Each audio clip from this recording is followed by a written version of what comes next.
Welcome to the Tim Booker channel, where wisdom is worth spreading. Wishing you a pleasant time listening to books.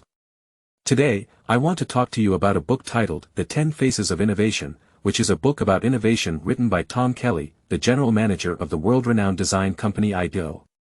First, let's introduce Diode. This company's main business is helping others design things. One of their earliest and most famous design products was the first mouse for Apple computers, which they designed. They also created the world's first laptop, and the prototype of it is now on display at the Museum of Modern Art in New York. Their client list includes companies like Samsung, Huawei, and China Mobile. In 2009, the Obama administration sent federal officials to Silicon Valley to learn about innovation, and Diode was one of the 3 companies specifically designated for this purpose, alongside Google and Facebook. In the past, when we discussed innovation, we often talked about different models of innovation. For example, there was a trend of disruptive innovation, which created entirely new things that had never been seen before in history, like the personal computer invented by Steve Jobs. These are considered innovations from 0 to 1, often associated with a genius figure and are quite rare but have a profound impact, often described as changing the world. There is also incremental innovation, where existing things are continuously improved. You often hear the saying, early to bed, early to rise. Many pioneers invent something new, but they often do not profit from it, while imitators do. Another model is combinatorial innovation, like a Swiss Army knife, combining various elements into one design. This type of innovation is quite common. Lastly, there is disruptive innovation, where one enters a new field with a non-expert perspective and changes industry standards, rendering the original players obsolete. What's interesting is that all of these innovation models focus on the process of innovation itself, but innovation is ultimately carried out by specific individuals. Just having an idea is not innovation, it's at most an idea. There are countless new ideas generated on Earth every day. In fact, on average, a person generates over 4,000 ideas each day. What's truly scarce is the ability to turn ideas into concrete actions and products. This is what we call innovation, and it is fundamentally about people.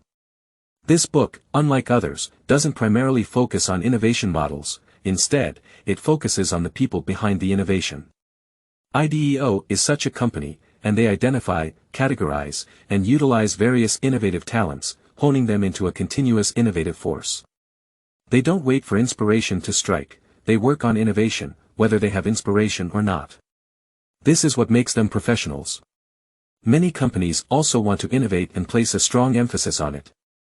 Their approach is often to establish an innovation department dedicated to the task. While this sounds good, it often doesn't yield the desired results because innovation doesn't come from a single type of person. It's a long process, from the moment an idea is conceived to its final implementation. It's not as simple as having a sudden brainstorm in your office.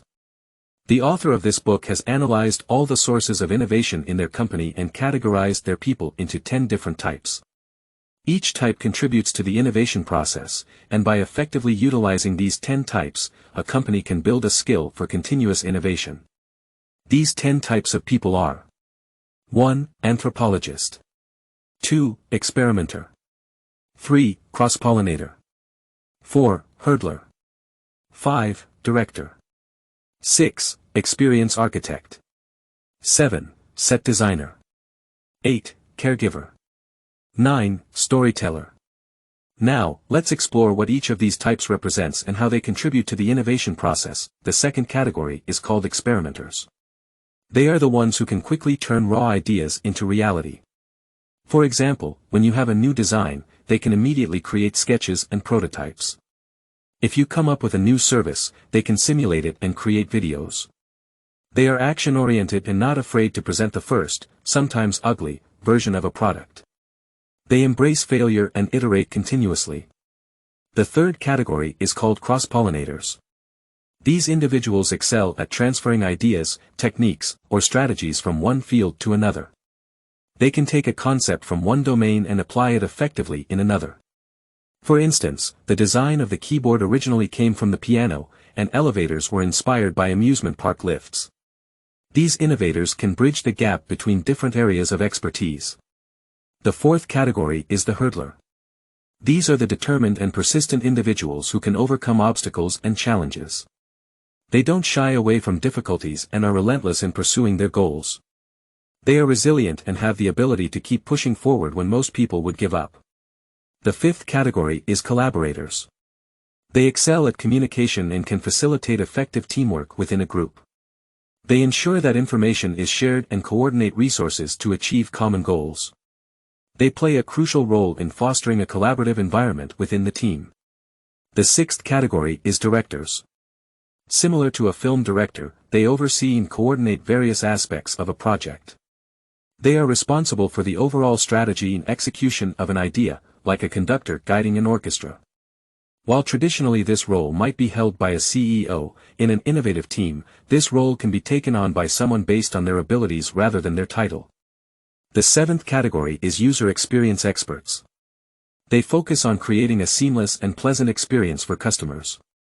They pay attention to the finest details and can identify areas for improvement that set a product apart from the competition. A great user experience can significantly enhance a product's success. The eighth category is set designers. They work on creating an environment that encourages creativity and innovation. They shape the physical and cultural atmosphere of a workspace to inspire new ideas and a positive working environment. A well-designed office can boost creativity and employee morale. The ninth category is caregivers. In the service industry, these individuals are precious resources who ensure customers are well taken care of and comfortable. They are often the ones who receive authentic feedback and can provide valuable insights for improvement. The 10th category is storytellers. The ability to tell compelling stories is a valuable skill in the modern world.